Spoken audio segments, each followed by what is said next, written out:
couple that has I mean, it's going to be a difficult task to fill maybe Tom's shoes, but we'll bring on Captain Eric and Captain Carrie, the new Salvation Army heads here on the island. So, good morning, and thanks for joining us. Good morning. Good morning.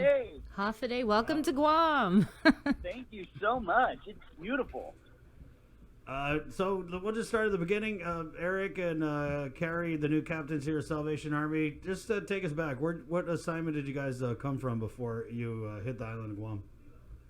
We just spent 3 years in Seattle, Washington at divisional headquarters, and Eric did all of the youth for the division, and I did all of the women's ministries for the division. So, but we are just so excited to be here. It's so different, and they're so kind. I mean, it's nothing like we've ever experienced before. So we're having a really good time. Are you guys the one? Did you bring this rain from Seattle or what? I think we might be guilty, yes, but sorry about that. Not the sunshine though. That's a foreign concept. Mm-hmm. I was gonna say, when you got the word that you were coming to Guam, were you like, where's? I mean, were you familiar with Guam, or were you like, where's that? Or absolutely, yes. Actually, we served in Leeward, Hawaii for a summer, and but we had friends.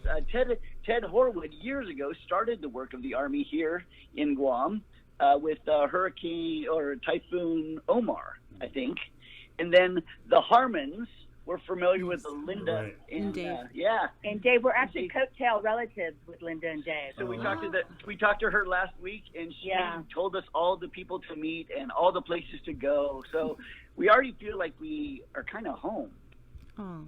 Can you tell us what type of response, and what was the work that you were doing recently in Seattle? Was a lot of it COVID related? We have shifted to COVID, yes. Everything was repurposed, and we kind of went into disaster mode. And so every Salvation Army facility went and tried to find ways to make meaningful impact in their communities. So we've been up.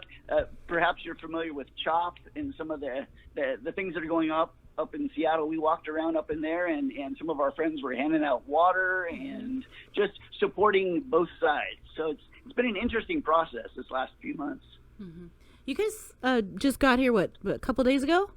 So you guys must be in quarantine, right? Yeah. So we're looking forward to actually experiencing the island after the 2-week quarantine. Yeah. What a welcome present. Good things about it. We hear good things, and I can see the sunshine, but I want to get out and enjoy some of that blue water, because we came in at night and it was dark. So I'm very excited to go and see the island. We have friends back in the mainland that are like, send us pictures. We're like, in 2 weeks. We will.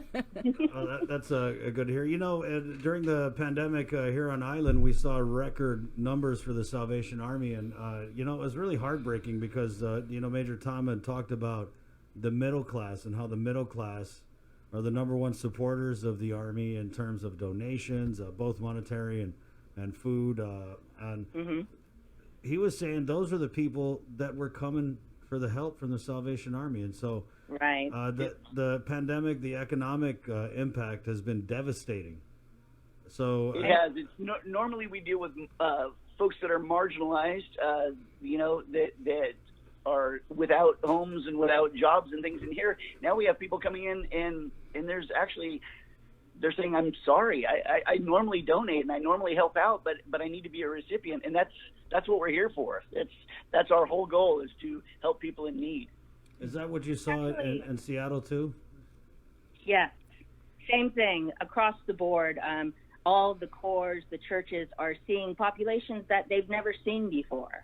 In fact, like Eric had said, it's the folks that were donating to us, and now they're in need, and so we're privileged to be able to help them out.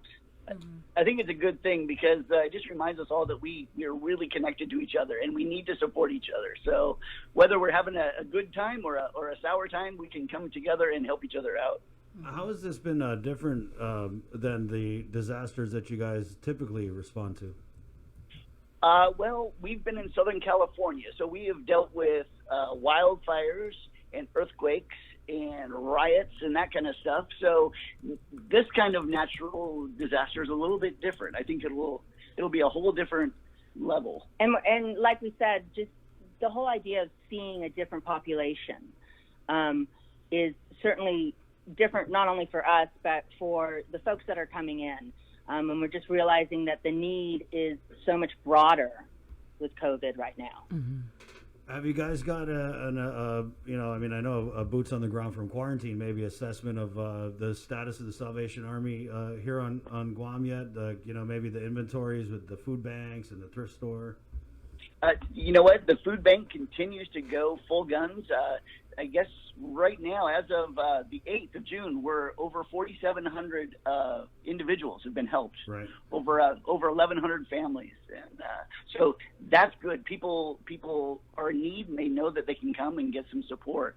Now, we were at the thrift store the other day, and because of COVID, they've had to close down for 2.5 months, and sadly, they've lost some income there, about $70,000. But we understand that it's a process, and we're going to work through this, and it's a long solution, I think. And we're excited to be here. The Stanbaws have done some incredible work. We've spent some time. We've known the Stanbaws for years, and we spent a lot of time on Zoom with them.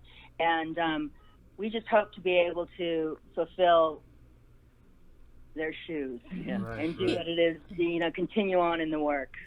Can you just tell us a little bit more background about yourselves and how you guys became a part of the Salvation Army? Certainly. My husband is actually a sixth-generation Salvationist, so we joke that when you cut him, he bleeds the colors of the Salvation Army flag. But we came into Salvation Army officership later in life. I was a banker, Eric was a graphic designer, and we realized that the Lord was calling us to the Salvation Army, to serve in the Salvation Army. And so we went to seminary, and we served for 10 years. We've been in Southern California, which is actually home, in Burbank and in Santa Monica.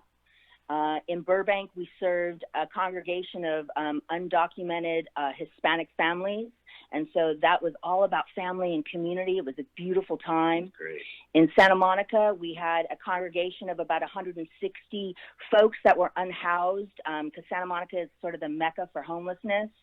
And so that was a time of 4 years that absolutely transformed our hearts. And then we went to Seattle, and now we are in Guam. And we hear that we get to stay 3 years, but we asked our divisional commanders the other day, hey, if we want to stay longer, we get to, right? So we're excited. We're just excited to be here. What are some of the things that you hope to accomplish during your term here? With the Lighthouse Recovery Center, we're very excited. With we're going to break ground on the new women's program. Right. And so we'll be able to, I think they're talking about a dozen spots for women in our recovery center as well. And we want to continue the work that Tom and Kim have been doing with COVID. We're looking at the church as well, and we want to work on that. And Tom really did a great job at building a foundation and a strong team at the Salvation Army. And so we feel really blessed walking into an operation that is running like a well-oiled machine. Carrie, can I just offer up? It's so nice to have community support. It's lovely. It's a wonderful thing, and we're just so blessed. Thank you for being kind to the Army. Well, thank you for having us. Right. Carrie, we're just reading an article here, a national article that talks about, there's a great quote here from you. You used to be a bank manager, and you'd said something about serving two masters. Oh, yes. We didn't go into seminary training school until we were about 40. Wow. And so we wanted things. We wanted to be able to own a home and do all that. And so we were serving two masters. We were serving our Lord, but we were also serving ourselves. And it doesn't work. It didn't work for us. And so we realized, yes, we need to go to the Salvation Army training school. We sold our home, we sold our cars, we sold everything that we owned, and we just surrendered. And it's been a wonderful thing. It's been so rewarding. Right. It also says, Carrie, that you were a baby who was left on the steps of an orphanage in Seoul, South Korea. So knowing Yes. that, Carrie, how important is it for you to do these work for these families who are at risk and in need?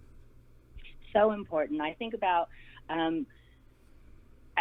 where we are in relation to Asia, and some of the human trafficking that's been going on, just the marginalized, the need that's going on, and it touches our heart. We had the personnel secretary actually call us and say, "Hey, we really like to send you to Guam. Why don't you think about it for 4 days and then give me a call back?" And so we prayed about it, and my husband knew within a day that this is where we were meant to be. And so for me, it's very much like coming home. Very much like coming home.